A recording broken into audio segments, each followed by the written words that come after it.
Hello everyone, সকলকে জানাই সুপ্রভাত বন্ধুরা। চলে এলাম একটা নতুন ব্লগ নিয়ে। কিছুদিন যাব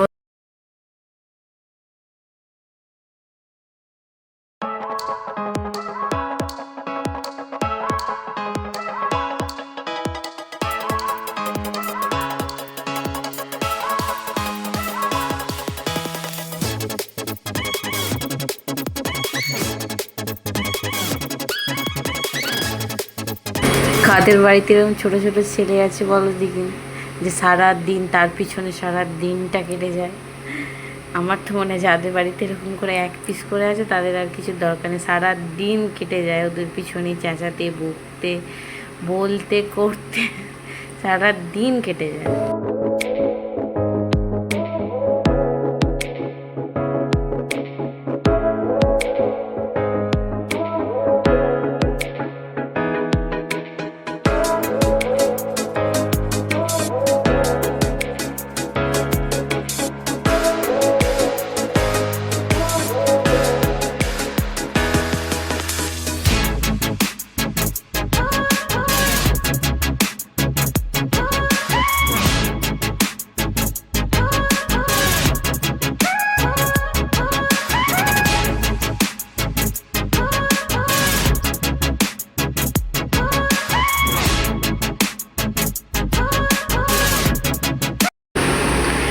এই যে ছেলে চান হয়ে গেছে, চলে এসেছে।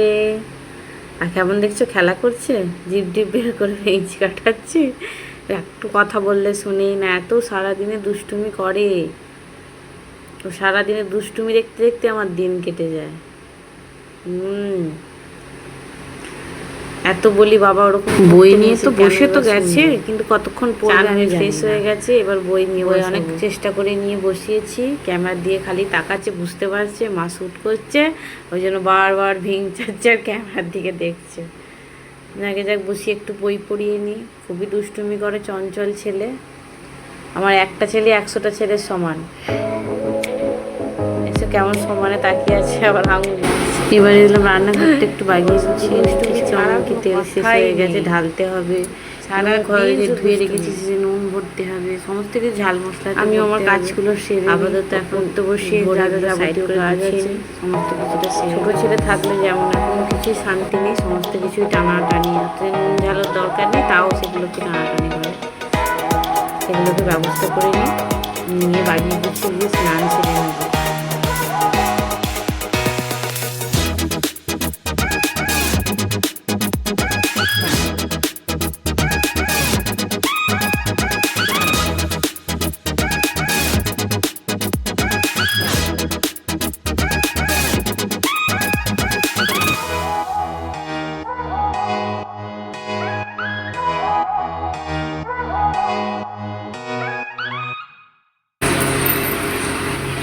বাসন কটা জল ঝরিয়ে নিয়েছি, বাসনের খাঁচায় তুলে দিই। একটা কথা বন্ধু তোমাদের সঙ্গে শেয়ার করি। সত্যি কথা, তুমি যতই ভাবো কারোর ক্ষতি করবে না, কারোর কিছু করবে না, তুমি তোমার মতন করে থাকবে, কিন্তু সেটা হতে দেবে না মানুষ। কিছু না কিছু তোমার সঙ্গে হবে, আগবাড়িয়ে নিজেরাই আসবে, বন্ধুত্ব করবে নিজেরাই করবে, লাস্টে নিজেরাই বদনাম করতেও ছাড়বে না। তুমি তিল বললে সেটা তাল হয়ে যাবে। তাই সকলকে আমার একটাই উপদেশ বা অনুরোধ, যাই বলো না কেন, কারোর সঙ্গে অপ্রয়োজনীয় বাড়তি কথা কারোর সঙ্গে বলো না। এখনকার যুগে এমনই যুগ পড়েছে যে তুমি তিল বলবে সেটা তাল হয়ে যাচ্ছে, কারণ মানুষজন সেটাকে বানিয়ে দিচ্ছে। কি সুখ পায় জানি না, তবে যারা এইসব থেকে দূরে থাকে তাদের সঙ্গে এই জিনিসগুলো ঘটে, এবং এগুলো আমার সঙ্গে খুব ইদানিং খুবই হচ্ছে, আমি বুঝতে পারছি। তাই আমিও অ্যাভয়েড করছি সকলকে। নিজের মতন থাকবো, নিজের যতক্ষণ যাই হোক নিজের মতন করে। এই দেখো বন্ধুরা, আমাদের এই গ্যালারিটা সব থেকে আমাদের ভালো লাগে। ঘরের মধ্যে গ্যালারিটা আমার খুব ভালো লাগে। এই কারণে ভালো লাগে, কারণ এখানে গ্যালারি ঘর পাওয়াই যায় না। সেখানে দাঁড়িয়ে একটা গ্যালারি ঘর পেয়েছি, এটাই এখন বড় ব্যাপার। অনেক বড় ঘর নয়, ছোটোখাটো ঘর, কিন্তু ছোটোখাটোর উপরে হলো নিজেকে নিজের মতন করে সুন্দর করে বাগিয়ে গুছিয়ে রাখাটাই সুন্দর। ওই ওপর দিকে একটা দিদিভাই দেখছে, দিকে রয়েছে গুজরাটি, যদিও বাংলা ভাষা বোঝে না, কিন্তু উনি মাঝে মাঝে আমার সঙ্গে কথা বলে, হিন্দিতে বলে। আর ওখান থেকে ওনারা দেখেন, মানে অনেক সময় আমার সঙ্গে গ্যালারি দিয়ে কথা বলে, খুবই ভালো মানুষ ওনারা।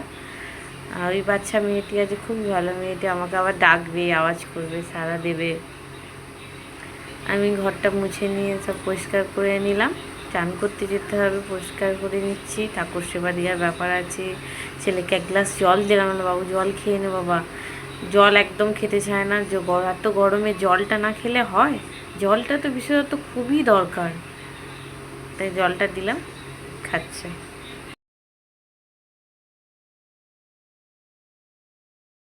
ফুলের দোকান যেতে অনেকটা সময় লাগবে, একটা যাওয়া আসারও একটা টাইমের ব্যাপার আছে। অনেক দিন আগে একটা টগর ফুলের গাছ নিয়ে এসে বসিয়েছিলাম, অত জানি না, ভগবানের দয়া বলতে পারো, এমনই ফুল ফোটে, আমার ঠাকুরের সেবা ঠিক দেয়া হয়ে যায়। আর আমার তো খুবই ভালো লাগে যে নিজের হাতে বসিয়েছি, যে এইভাবে টুকটাক করে ঠিক ফুল এমন দেয়, আমার ঠাকুর সেবাটা হয়েই যায়।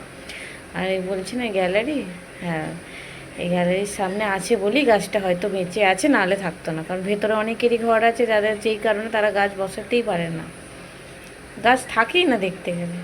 এই যে দুপুরে খাওয়া দাওয়া, অনেকক্ষণ ভিডিও, খানিকক্ষণ পর থেকে আবার ব্লগসটা স্টার্ট করছি। দুপুরে খাওয়া দাওয়া সিম্পল খাবার, গরম ভাত, ডিম ভাজা, পেঁয়াজ, আলু মাখা, গাঢ় টকের ডাল, লঙ্কা ভাজা, ও সিম্পল খাবার দাবার।